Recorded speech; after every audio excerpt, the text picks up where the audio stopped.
He said his name was Sam. My wife and I had been living in our ancient Victorian house for nearly 5 years before we found it. Something stank in the subfloor in the upstairs den, and I spent one quiet Saturday in September prying up the plywood in hopes of discovering a dead rodent. The room was on our renovation list anyway. The maple flooring was beyond restoration, having taken some water damage when the house was abandoned in the 80s. The floorboards were stained black like long, rotted teeth, and the wood was spongy the further I sank the primer in. Ugh, I recoiled as the smell worsened. Carolyn, I hollered out to the door. Can you grab me an N95, please? I picked up my DeWalt and deftly unscrewed the first section of subfloor. The subfloor had been replaced not too long ago, I noticed. The house was built in the late 1800s, but the plywood boards still had a fresh blonde color to them. I heard Carolyn clapping up the stairs as I wrestled the wood from the floor. The patchwork of plywood was all I could see while I held the giant sheet in front of me. I set it down gently just as Carolyn came in the doorway. She extended a hand with a mask pinched in her fingers. Thanks, love. I took it from her, but noticed she was frowning past me at the floor. I turned around. There was a loud knock from under another part of the subfloor, but for all I knew it was the wood settling after I'd had at it with the primer. Besides, I was instantly distracted. I followed Carolyn's gaze and there it was. Set in the subfloor under the plywood I had moved was an old black safe with silver stenciling. Oh, shit. I shuffled on my knees over to it. Oh god, I've always wanted this to happen. I swiped the dust from it. Carolyn crouched next to me and smiled. Really? You've always wanted to haul a heavy safe down our steep staircase. You're so sweet. I rolled my eyes. Come on. Look how old this thing is. I'm not saying it's filled with gold. But it could hold history. It's empty, she said plainly. How do you know? Because they always are. People don't forget about safes when they move, they just don't want to move them. Don't listen to her, I spoke to the safe. You're filled with treasures. MHMM. Mundane documents, if anything. $20, there's something interesting inside. $20, there's nothing at all. Carolyn extended her hand, and we shook on it. The easiest $20 I've ever made, I said and patted the side of the safe. While the thing wasn't much bigger than a microwave, it weighed at least 100 unwieldy pounds. Carolyn's first instinct of considering the difficulty of moving this thing was spot on. Getting it down the stairs alone would be downright dangerous. I thought I'd try to crack it open where it sat. That way, if there was something of value inside, I could secure its contents before pushing the safe itself out the window into the wheat bed below. I really didn't want to carry that thing down the stairs. Finding the safe was reason enough to stop my weekend labor, and I decided to call it a day. Unfortunately, my safe-cracking plan fell apart after an hour of YouTube. The best course of action for an amateur like me was to cut the back out with a saw, but the empty den was a tinder box. One hot bit of metal sinking into the subfloor could burn the whole house down. When Carolyn was busy watching TV that night, I opened the den window, hoped there was no priceless china inside, and heaved the thing out. It thumped into dirt. I leaned out the window to look after it. A part of me was hoping it would be hanging open and that the fall would break the old thing. But it sat still like a meteorite in the earth. I walked downstairs. Carolyn looked over her shoulder from the couch. Want a hand with that thing? No need. I already brought it down. She paused her show. Really? Yeah, didn't you hear me huffing and puffing 20 minutes ago? I rubbed my hands together. You threw it out the window, didn't you? I shrugged with a smile. It didn't hit the house on the way down. Course not, I plotted its possible trajectory. Aha. She stood up and followed me out the back door. We stood over the safe like proud parents. Perhaps the pride was mine more than hers. When are you going to try to open it? Carolyn asked. I'll pick up a metal blade for the circular saw tomorrow. We're having my parents over for dinner tomorrow. It's not going to take all day. Few hours, tops. Tops. She repeated skeptically and smiled at me, knowing how I got obsessed with projects. You can run the saw. I know I can run the saw, Michael. It's my saw. Right. She smiled and started heading back inside. She paused in doorway and leaned out while I still stared at the safe. Beers and sex, she said. I squinted at her silhouette in the dark doorframe. The way a lover squints at the other, wondering how they ever got so lucky. I'm still a little full. Sex then beers, I said, wiggling my finger knowingly. My man's a genius. I stepped inside and she took my hand and I locked the door behind us. Later that night, I removed myself limb by limb from post-sex spooning and snatched a sweating beer off the nightstand. I walked into the warm hall and looked over my shoulder. Carolyn hadn't so much as stirred. She was sprawled on top of the sheets where it was still hopelessly too hot to sleep. What do you call warm fall? I wondered. Indian summer, I whispered to myself and brought the beer to my lips. Every fall is hot now. It needs a new name, normal. I walked into the little upstairs den. 5 years and the electrical in there still didn't work. It was embarrassing, sure. But fuck, it's mad how fast 5 years can pass. I squinted, trying to remember what the original quote had been to fix the lights, but a scratching sound took my attention away. I never did find that rodent. But wasn't it supposed to be dead? With the subfloor and the windows open, the smell had seemed to go away. Or perhaps I just got used to it. The scratching continued. Harder and heavier. The subfloor was strangely walled off in sections, so I couldn't poke a flashlight into where I'd found the safe and see in every direction. I wasn't about to get to drilling with Carolyn trying to sleep, so I stood and crossed my arms. Something caught my eye on the floor from where the safe had been sitting. I went back to the bedroom and came back with my phone's flashlight shining. There were tiny words carved in the dusty floor. Short sentences neatly tiered above one another. Some of the letters overlapped. Like it had been written in the dark. 6'1". Burns on right arm. Brown eyes. No hair. My age. He said his name was Sam. Sarah Child 1989. I sat down where the floor opened. My feet further below me near the carving. Sarah Child, I said the name aloud. Of all the strange jokes you could play on the homeowners and remodelers of the future, this was up there. I swallowed my spit nervously as I opened my phone and typed the name into Google. 30 years later, the disappearance case of Sarah Child is just as cold as it was the day she went missing. I read on. Sarah Child went missing in Bethlehem, Pennsylvania at 16 years old. She simply never showed up after walking back from a recital rehearsal late one winter night. That was it. No leads. No sightings. No nothing. Just a town gone mad with imagination. We were in Hellertown, just south of Bethlehem. I don't remember ever hearing of the case, but then again, I was born in '86 and there were plenty of disappearances in the populated Lehigh Valley. I clicked my phone off and shook my head. This was either a poor taste prank by some kids enthralled with the disappearance at the time, or, I shivered, at some point a young girl was entombed in our subfloor.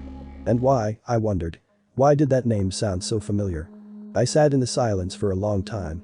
I heard the air conditioner start to whirl from our bedroom window. Over the next several minutes I'd flinch when the house creaked as it cooled. I thought logically and soon felt relief. Whoever had set that safe down there had no doubt seen the message. The police had possibly already been informed. It was probably a prank. Definitely a prank.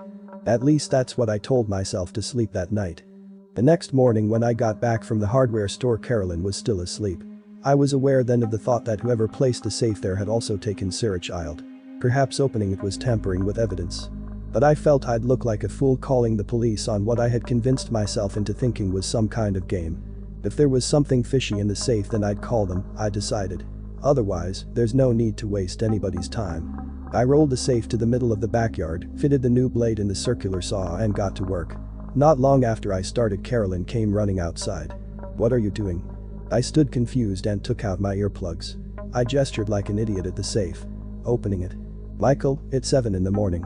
We have neighbors." I looked around as if they might be watching me angrily. Waiting another hour or more to get to work would drive me nuts, but I relented and went inside to eat. "I knew you'd be obsessed, but what's up? You're no early riser." I debated not telling her about the writings. I don't know why. Perhaps it would become realer if I told her. Perhaps I was afraid she'd want to call the police before I got to open the safe myself. "In the subfloor," I said slowly. "There's some kind of prank written there." "What?"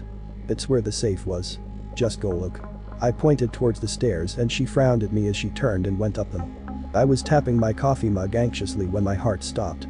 "Oh my God," I heard Carolyn say in horror. "Oh my God." "What?" I started towards the stairs. "What is it?" I said as I ran up them. She was bent over the writing with her hand over her mouth. "What?" "Sarah." She started shaking her head. She was crying. "This can't be Sarah Child, do you know who that is?" I googled it. "My mom's cousin," she cried. "That's the one that went missing when I was just a girl." "It's just some prank, though, don't you think?" She said nothing for a moment. This description. "What about it?" "In high school," she trailed off, but it's all I needed to know. While my memory of her mentioning Sarah Child was hazy, I knew what she was thinking. When Carolyn was younger, she had a stalker. He'd gone as far as pretending to be her father and tried to pull her out of elementary school. His behavior wasn't consistent. She said he'd vanish for a year at a time before appearing outside her bedroom window. Sometime around her sophomore year of high school, he vanished altogether. Does it sound like him? My heart pounded. What did he say his name was? He never did. Carolyn looked around the room and shook her head. Maybe I'm just remembering wrong. Do we call someone? I mean, what if the people that used to live here have something to do with Sarah going missing? This place was abandoned until the 90s. This subfloor was probably exposed then, and it's not all that crazy that some drunk teens in a creepy house wrote a message knowing it'd be found one day. I want to call someone. Like the police? I don't know. I just hate to think that she suddenly stood and backed towards me. That poor girl was trapped in here. Okay, first thing Monday we'll call someone. She nodded and suddenly frowned. The safe. Yeah? I said anxiously. What if there's something in there? Well, I smiled, trying to cheer her up. Then you'd owe me $20. We took turns sawing. Carolyn was much more enthusiastic than me now. I'd stop the saw as flakes of molten metal stung my arms and face, but she'd saw on, unfazed. After a while we got the metal back peeled away, but there was still a layer of concrete we'd have to break through. I had the small handheld sledge on standby, and Carolyn took it from me without a word and started swinging. It crumbled away and she tossed the chunks of cement into the yard. Anything? I said as she peered inside. She stuck her hand in and pulled out a fistful of what looked like paper. What is it? I walked over cautiously. Pictures, she said, and then I saw her eyes widen in fear. Michael, she fanned some of the photos towards me and I looked. Michael, they're pictures of me. I grabbed some from her as she took more from the safe. They were photographs of Carolyn as a baby. A toddler. We sorted through them all. The newest photos seemed to be from around the time she turned 10. There were none where she was older. They were family photos. Taken by her parents, it seemed. Okay, I said. And you never saw the safe before? Carolyn ignored me as she dug her phone out of her pocket. Carolyn. She held up a finger to quiet me as she put her phone to her ear. Hey, Mom, she started to pace anxiously around the yard. Actually, I'm not sure we should still do dinner. James has a cold. Yeah, I'll make sure he gets tested. No. I feel fine, Mom. She was quiet for a moment while her mom spoke. I'm actually calling because I've been looking for some photographs. Physical photos of me when I was younger. Speaker. I hissed and Carolyn put the call on speakerphone. Oh, Carolyn's mom sighed. How come? Michael was showing me some pictures of him when he was a kid and it just got me thinking. This is a bit embarrassing, Carrie. But your father and we misplaced your picture books. We thought they were in the garage, but when we went to find them and have them digitized, well, they weren't there. Carolyn and I stared at each other. I clicked my thumbnail nervously in my teeth. When was this? Several years ago, now. Mom? When? I can't say exactly. You try living this long. I'm sorry we lost them. Okay, Carolyn sighed. It's okay. Tell her we found them. I mouthed, but Carolyn glared and disabled speaker as she put the phone back to her ear.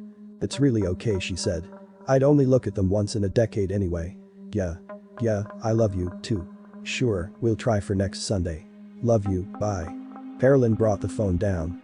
Why didn't you tell her we found them? Why didn't you ask about the safe?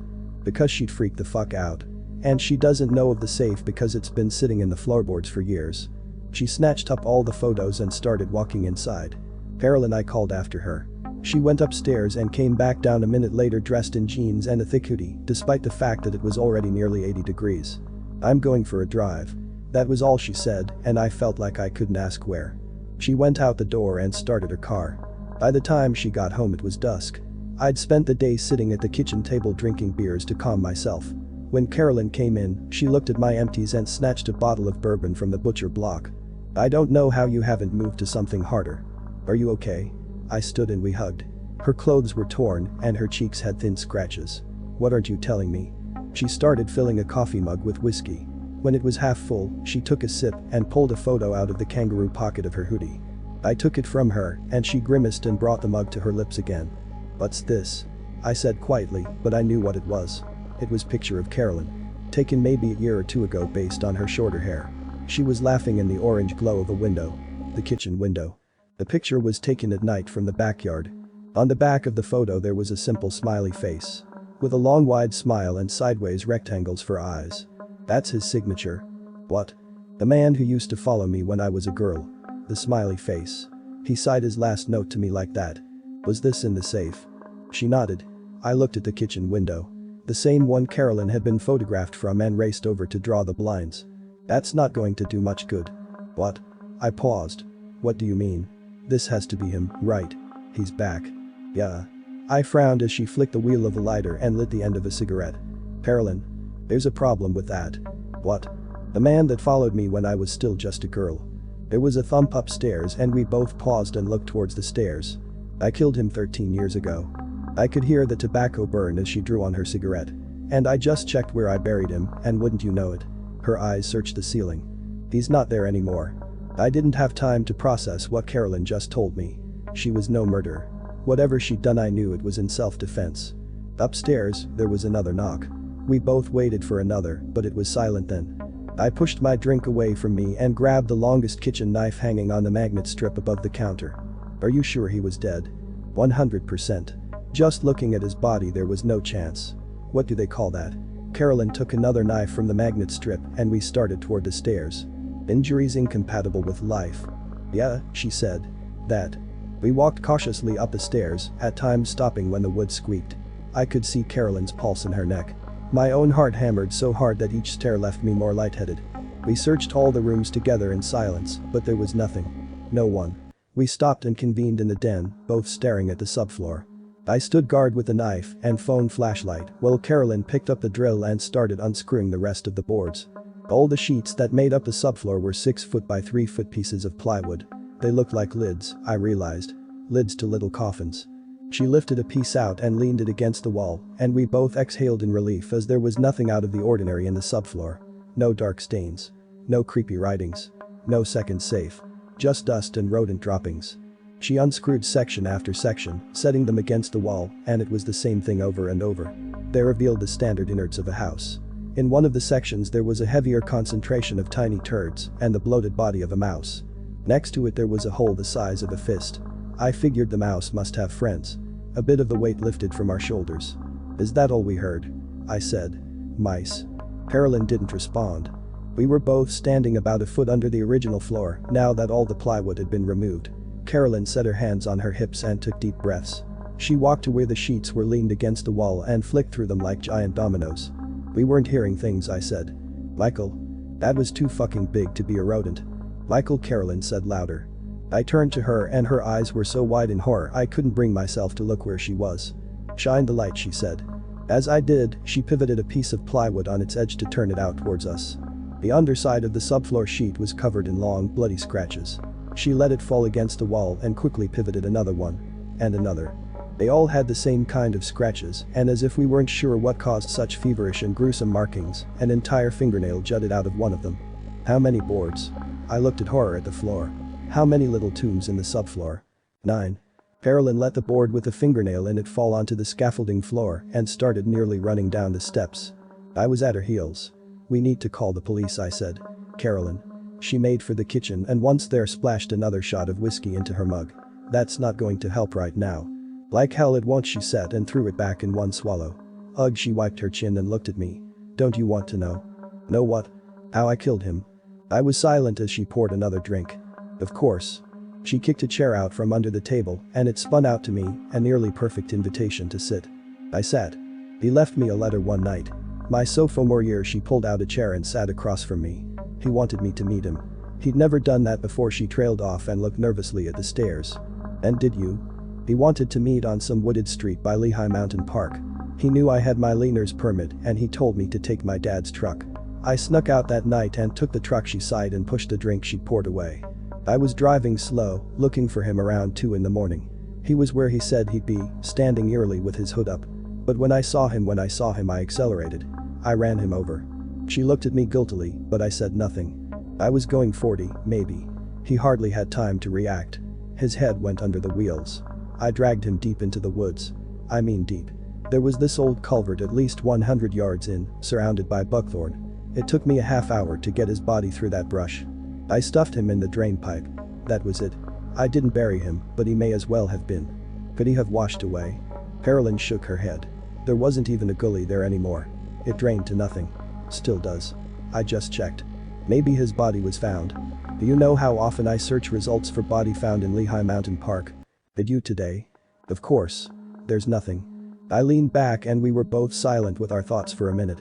If anything, I think better of you, Carolyn. You're not a cold-blooded killer. I want you to know that.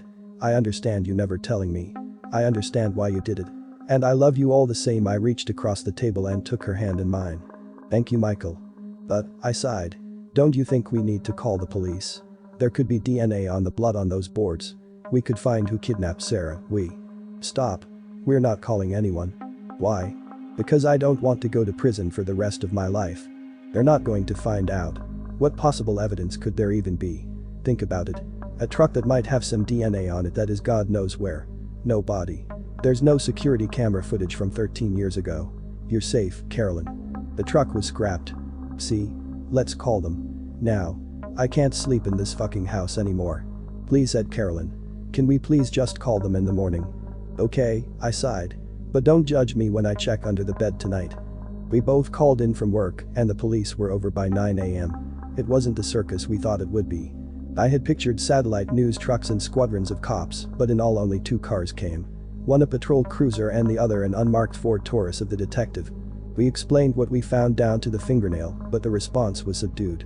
We'll try and get some DNA, see if we get any missing persons matches, said the detective. We'll swab around for fingerprints if that's alright and look into the previous owners as well. Is there anything else you can tell us? Carolyn and I looked at each other. I had argued that we needed to tell them about the safe, but she had refused. We shook our heads. Okay, well, if you think cover find anything else, he smiled. Be sure to give us a call. After the police left, I went out to the backyard. If there were any useful fingerprints, I knew they'd likely be on the safe. I sighed and stared at the tree line. Well, we had neighbors on either side. Behind our house was a couple dozen undeveloped acres of woods. The land ran downhill, and after rains the water would run off where the woods flattened, ready to flood the foundations of any ambitious developer. The woods weren't good for much. They were too thick, wet and steep for hiking, and were mostly frequented by local teenagers to have bonfires and drink beer. Someone could easily live in there, I thought.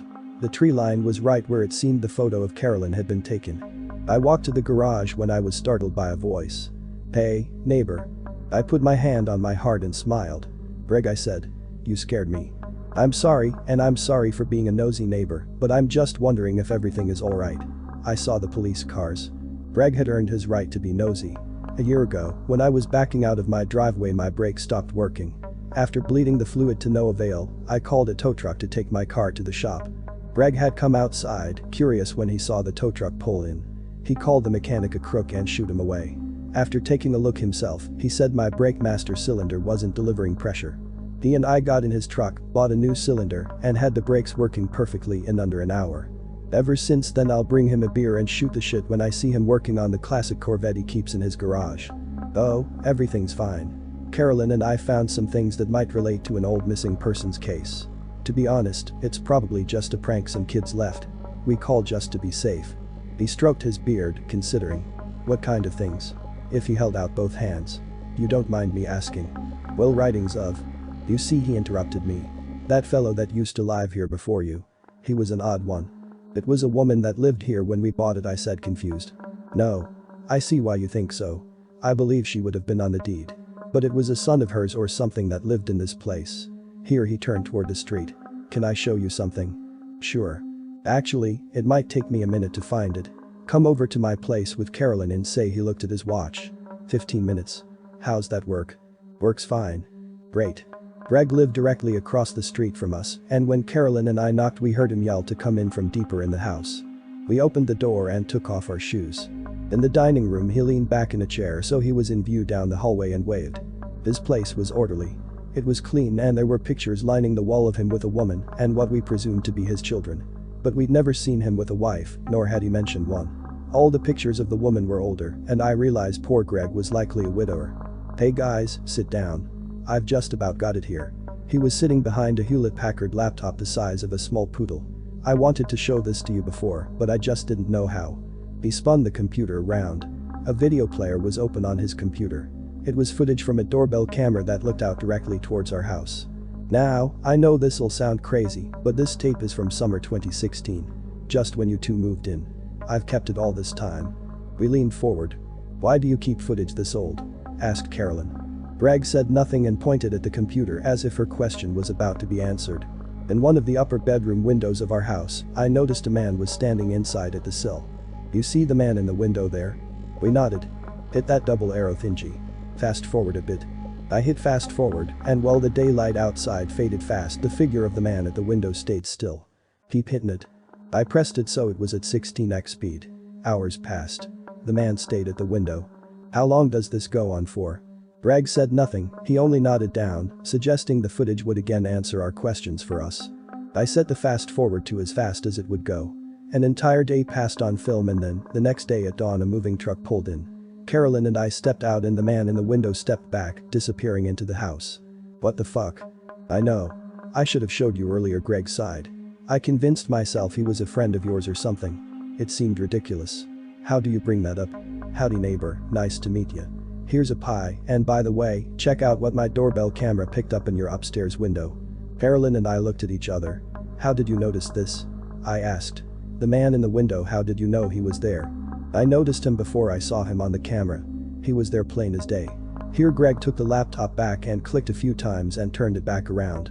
You were fast forwarding too quick, but I even tried to wave to him. Greg appeared on the footage, he stepped out to the street and waved to the man in the window, but the man didn't move. That didn't do much good, you see. Well, why was he just standing there? Carolyn asked. Greg suddenly looked uncomfortable, like there was something he didn't want to say. Well, he clicked his tongue against his teeth. It looks like he was waiting for you. The footage was from too far away to tell if the figure in the window looked anything like Carolyn's stalker, and Greg's description of the man he had seen living there before wasn't very helpful either. The next few days I'd stare out the window towards the woods, wondering if someone else was looking back. It was late one night when we got the call. The detective had called Carolyn's cell. She put it on speaker and we sat together at the kitchen table. Hey, sorry to call so late. It's okay, we're plenty awake. So, we're still waiting for DNA results, and again, depending on the circumstances we might not be able to share anything with you. Of course, said Carolyn. But the reason I'm calling. We did get results back for the fingerprints. The thing is, he paused. How many people live in your home? Have you had any guests stay for a long period of time recently? No, said Carolyn. Okay, he cleared his throat. Well, we've identified 3 prominent sets of prints in your home. We've identified those of you and your husband, but the third set, Carolyn and I looked at each other. We can't find a match in the records. So, I'm calling to ask. Do you have any idea who those fingerprints might belong to? We had no idea who those fingerprints might have belonged to. Carolyn wanted to get a hotel for the night, and now I had to agree. There was no way I'd be able to sleep in that house another night without developing an alcohol dependency.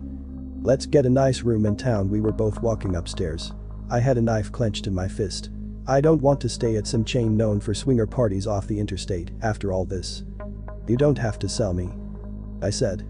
We checked all the rooms and even looked behind the shower curtain before we took out our suitcases and got to packing. It didn't take me long to pack, but Carolyn was being thorough, making sure we wouldn't have to come back anytime soon for something she forgot. When I was done, I went into the den. I took one last look around with the flashlight. I was just about to leave when it caught my eye.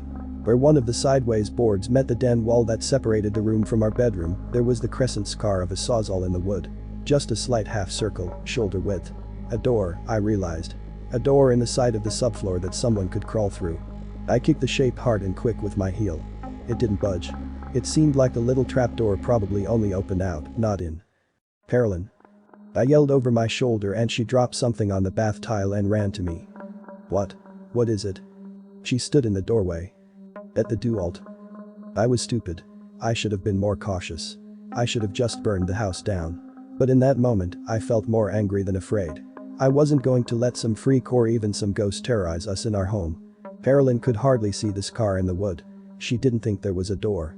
I found an eye hook in the garage and we drilled it into the trapdoor to give it a makeshift handle so we could pull it outwards. I bore out the wood door with a 6-inch bit and fit it in the eye bolt. I set my hand on the cold stainless steel and angled it so it took hold. I looked at Carolyn and pulled. The piece fell from its place and we both jumped back. Now the entrance was a black crescent. Now I wasn't so angry anymore. Cold fear crept back down my spine. Were there eyes looking out from that darkness? We need to leave and call the police, said Carolyn. Okay, finish up packing. I can call the detective back. She raised her brow at me and looked at the hole. Get out of this room. Don't worry about it. She started walking back to the bathroom, but I turned toward the little black passageway. I'd just take a quick look in, I told myself. There was no way I'd ever crawl through that hellish hole, but I'd just shine the light in quick. I had to know what was under our bedroom floor all this time. I couldn't just turn around and walk out. My heart fluttered in my chest. I turned my phone flashlight back on and squatted so I was level with the entrance. I brought the light up so I could see in. I've never felt such a jolt of fear.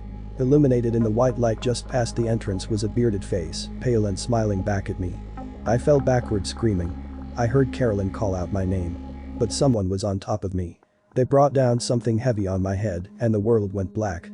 I woke up nauseous to the muffled sound of voices. I was in pitch dark with my hands were bound at my belly. You have no idea. I heard a deep baritone begin above me. How long I've been waiting for this. How many times I wanted to reveal myself and tell you. You fuck. I heard Carolyn scream. Sometimes when I watched you make love, I wanted to burst from the floor just to say hello. Oh. The man laughed. What your expressions would be. If you killed him, I swear to God. Hey. Hey. I yelled. There was a ceiling a few inches from my forehead and I banged my head against it. Michael. Carolyn shouted back. Here. I'm here. I was wedged in between something rough and dusty. I realized I was in the subfloor beneath our bedroom. See, he was just out for a little bit. I wouldn't just kill him. I've always wanted him to hear this, too. Carolyn, run. I can't. I heard her cry. I can't. My hands. They're tied. I understand the little reunion, but if you two aren't quieter I'm going to kill you, Carolyn, while he listens. Do you want to feel your wife's blood trickle onto your face through the floor? I said nothing. Good. I killed you. I heard Carolyn say quieter. I dragged your body. I knew you'd run that poor bastard over. Who was it then? Her voice cracked with a cry. Who did I kill? Oh, the kind of person no one notices is even gone. The kind of person who will stand on a wooded street all night for $100. I'm sorry, but I had to do it. I needed you to think you were free of me. I was sloppy, my sweetheart. I wanted to be a part of your life. To watch the whole thing unfold. But you were always watching for me. I even buried him for you so you could never get in trouble. Please don't hurt us. I heard Carolyn whimper. Did you know I saw you as a little girl? Did you know that? It sounds mad, but I've loved you since then. Since I saw all 3 feet of you standing behind your mother at a vigil to find her lost cousin. You were so beautiful. But I knew I'd have to wait. I knew I'd have apply patience I never have before. Please. He ignored her and kept talking. This was my mother's home. We fixed it up together. When she died, I was able to have much more fun here. But then I heard you and your husband were looking for a home. I priced it so low I knew you'd put in an offer. And for the last 5 years. I heard his voice grow louder with a kind of pleasure. I slept just a few feet under you. Every single night. I slept so soundly with my girls. Knowing one day I'd add you to their eternal mix. My girls. I thought. I leaned my head out to feel what I was sandwiched between. Soft tickle of hair on both sides. Bodies on both sides. The 9 bodies he first locked in the floor were now beneath the bedroom. I took out all their innards. I smoked the moisture from their corpses like meat. Isn't that incredible? 9 bodies just feet from where you sleep and you don't smell a thing. I heard Carolyn scream and I beat my head against the floor. I'll fucking kill you. Oh, calm down, Michael. If only you understood how well I've come to know you, too. I heard him stand and the floor above me began to jostle. He lifted up an entire section of the bedroom floor, revealing light that burned my concussed brain. The man bent over to look down at me. He was older, with a long black beard that had begun to gray. This is where I'd come and go. I always thought this door is where you discover me. Funny how that is. Never would I have thought you'd tear up that old den. You didn't even bother to get the lights working in there. I scooched on top of the body to my left so I could see Carolyn. Her hands were bound in front of her as well. I caught her eye and spoke what I figured would be some of my last words. I love you so much. Carolyn, I love you. Carolyn seemed too shocked to respond. But when the man looked at me, I noticed she took the time to wriggle her hands a little. Her bindings were loose. It was difficult to know when I could come out. Ever since you both started working from here, this little project took on a new level of patience. But my brother was nice enough to help me. He'd let me know when you both left. You've met him, haven't you? Greg. I told him I'd share some of your killing with him in return. PFFF. Like I'd ever share you. My lifelong project. The man looked at me and Carolyn and nodded, pleased with himself. What do you think? He brought his arms up and let them slap at his sides. A masterpiece, isn't it? I think you're fucked. Said Carolyn. She threw off her bindings and sprinted from the bedroom. The man recoiled in shock and stumbled a moment before pursuing her. Carolyn. I pulled my legs up and struggled to contort my body enough so I could stand through the hole in the floor. I heard hard thumps. Carolyn screamed down the hall. No, no, no. Carolyn. I managed to stand and I jumped out of the subfloor. When I found my footing I started running, hoping to use my momentum to charge into our attacker. There was another thump and then the whine of a drill. When I got to the doorway to the den, I was just in time to see. Carolyn and the man were wedged in one of the sections of subfloor, and she had the heel of her hand pressed hard into the back of the dualt. The 6-inch bit I'd put on the drill to bore out the wood board was all the way depressed into the man's eye socket. She rotated the drill, screaming while stirring his brains like soup. Despite the fear and the gore, I swear in that moment I've never loved that woman more. Carolyn, he's gone. He's dead. She leaned back on her knees and let the drill fall. The long bit slowly slid from his eye socket. Fucker. She punched him across the face with her right hand. Then with her left. Again and again. I couldn't hold her hands to stop her. Carolyn, snap out of it. Untie me. The neighbor. His brother. He could be coming. Her head bolted upright and she stood and stepped into the hall. Come here. She said and quickly undid the knot to my bindings. I flung my arms around her and squeezed. I love you. The neighbor. We'll call the police. We'll get in the car, get somewhere safe and call the police. I saw my phone on the floor from where it fell when he'd first attacked me. I stepped down into the den and picked it up. What are you doing? Calling the fucking police. She hit the phone from my hand and it clacked back down to the subfloor. What the hell? Carolyn leaned down and scooped up the drill. She walked to our bedroom and I followed her in. What are you doing? She pinched the blinds and looked out the window. Greg. She said. His lights are off. His truck is there. He's home and he's unaware. Great. Let's call the police. 5 years, Michael. They did this to us for 5 years. There was a fury in her eyes I'd never seen before. I know. Believe me, I know. I'm going to pay Greg a visit. What do you mean? She nodded down at the drill. What? It doesn't matter what he did. If you break in and kill him when you could have called the police, that's still murder. She shrugged and started walking past me. We'll hide his body. She turned back and clicked the drill trigger a couple times. Blood spun off the bit. I know the perfect place.